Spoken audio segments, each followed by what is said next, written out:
Hey, Greg and Mark, Fish for the Future. Our friends at Fish Alaska asked us to make a little video on catch and release, specifically Kenai Kings. And it's pretty early May, but what the heck? If we're going to talk about catch and release Kenai Kings, we might as well get on the water and wet a line, huh? So here we are. Follow along. Yeah, so as Greg mentioned, Fish Alaska asked us to make this video, and so today we're going to talk specifically about catch and releasing Kenai River king salmon, those kings that are genetically unique, those kings that are special, that make this area famous. And so we thought, perfect spot to do it here. Obviously there's snow in the background, so it's early May, but it's a beautiful day, and we're going to show you some tools, we're going to show you some gear, we're going to show you some nets, and hopefully you'll learn something along the way. Hey, we're going fishing on the Kenai. Yeah, baby. Here we are. Probably won't get any bites, but who cares? Just get me out of the house. Right, Mark? 60 degrees, it's sunny, let's do it. Ah, yeah, baby. Lightning could strike, right? Yep.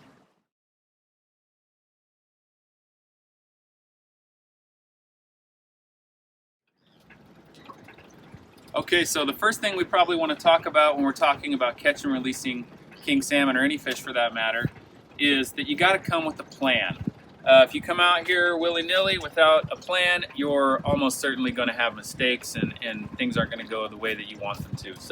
So step one is to know, okay, if we come out here today, are we releasing fish or not? If we are going to release fish, who is going to do each thing along the way? Someone needs to hold the net, someone needs to be the photographer, etc., etc. So come with the plan, make sure everyone in the boat knows what they're going to do. On top of that, you also want to make sure that you've got the right gear. So we want to start with the right rods, the right reels, the right line, and make sure that they're heavy enough to handle these kings. These fish are not trout. These fish need heavy line, heavy gear, a stout rod. Right now we're running rods that are rated to 40-pound test. We have 80-pound braided line on there, and a nice tight drag, so that we're not wearing that fish out to the point of where we're over exhausting it any more than we have to.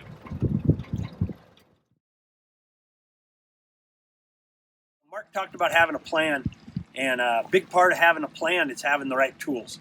If you're going to do catch and release, especially on these big fish, man, you got to have the right tools. So let's talk about some of the tools that we use for catch and release on Kenai Kings.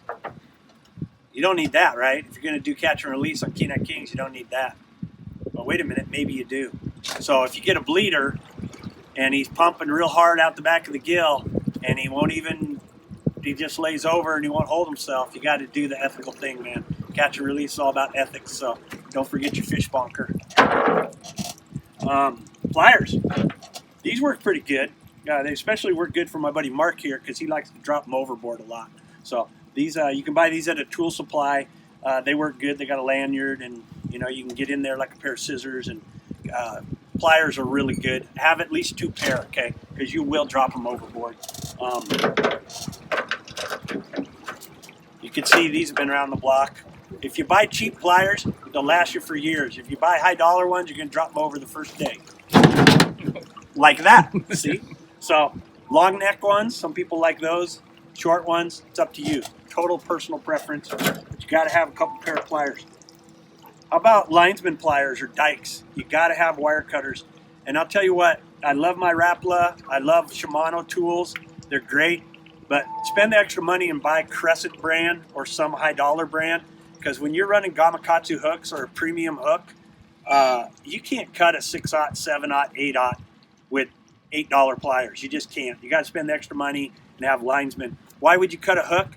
Well, if you got a fish that's hooked in a precarious place, like under the tongue, you know you're going to do more damage than good pulling that hook out. So in that case, cut the hook, revive the fish, let him go.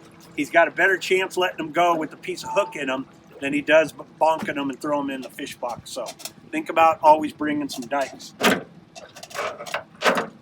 Fillet knife, scissors. What would you use these for if you're going to do catch and release on kings? Same thing. Sometimes the hook's in a bad spot, cut the line, let the fish go. Some guys like de-hookers. Okay, I haven't had a lot of luck on them. This isn't going to work on a 40-pound hen or a 55-pound buck. Okay, that's a great tool. Works good on trout and smaller fish, maybe even coho. That's not the right tool for big Kenai kings. It just isn't. They also make, some of my buddies have had really good luck with de-hooker. That's a simple wire hook. You can get in there and pop that out. That's up to you. If you're comfortable with that and you're proficient, by all means, that's a great tool. Split ring pliers, change your hooks to single hook. Kenai kings, that's a single hook fishery, so you're going to be changing them anyway. But those are just a few different tools. This is kind of cool. You can put it on your belt. It's got a lanyard if you drop it over. Always handy. It's got a line cutter. It's a good pair of pliers. That's a good tool. Just bring the right tools and have two of everything, and you're pretty much set for catch and release Kenai kings.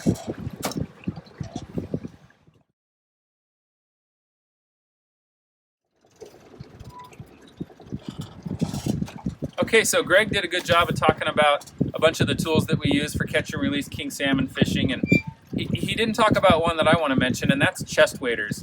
You'll notice that I'm wearing chest waders today, and I choose to wear chest waders on the river every single day. The reason for that is there are times in which it's possible and even advantageous to jump out into the water to release your king salmon. Now, I want to stress that I would never condone someone dragging their king across the river to release it onto the bank. The only time it works is when it's convenient and when you land that fish in an area where you can nose the boat into the shore or jump out into shallow water safely. So keep that in mind. But when it is possible, I personally really like doing it. And the reason for that primarily is that I can revive that fish properly when I'm on the shore. I can comfortably take it out of the net, I can comfortably remove the hook, and I can point the nose of the fish into the current. And that current provides that oxygen that fish needs in order to revive and be released. Now, there are many times in which releasing them from the shoreline is not possible. So a lot of the times we release them from the boat, and that works great. It's obviously much better than not releasing them, but if I can't get out on the shore, I do. Another important part of these waders is the wading belt. So always make sure you wear a wading belt. The reason for that is if you end up getting too deep or accidentally falling out of the boat for some reason, you don't have water rushing in as fast into your waders, and hopefully you'll be able to get to safety. So both for safety reasons, for comfort reasons, and for practical reasons on releasing my king salmon, I choose to wear waders on the river every day.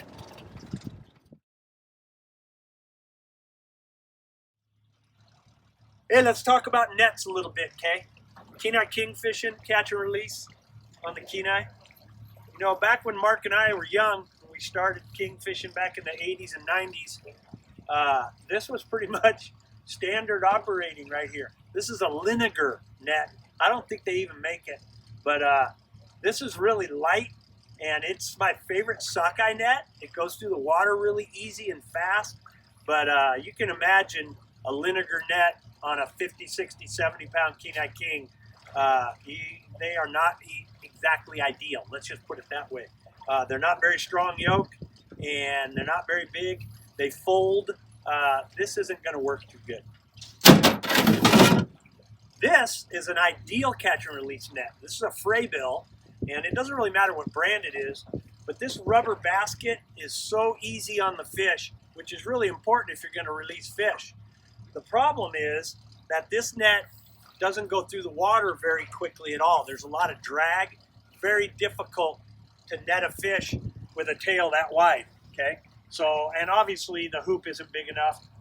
This stretches, it's easy on the fins, doesn't remove slime, cradles the fish, gets it to settle down. This is really nice, but this isn't gonna work on a king salmon, let alone a Kenai king. This is good for trout and pinks and maybe silvers. Now this is a nice catch and release net. This is a Beckman. It's a little older one. It's got a strong yoke. It's got small diameter mesh. It goes through the water real smoothly.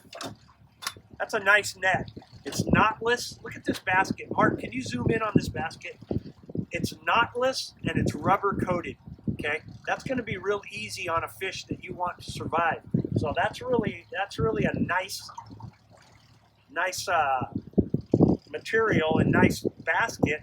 The problem is that's not quite big enough for 40, 50, 60 pound kings. And make no mistake, if you go to Fish for the Future's website or you go to Fish for the Future Facebook, you'll see we still catch some 50, 60, 70 pound kings. Okay, and we let them go. So here's another Beckman. This is a brand new Beckman. This is a sweet net. It's a silver salmon net because it's not big enough. Very hard to find a net that's big enough and is designed for catch and release. This is my personal net for kings. It's an old one. It's a Beckman. Big hoop, deep basket, rubber coated material. I like a short handle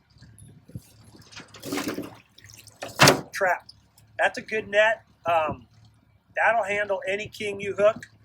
What I like is this basket, this yoke, this hoop, this handle with Beckman's new material. Not that one. This one. You get this material in your basket on that big hoop, you got the ideal Kenai King catch and release net, and Beckman has it for 2020.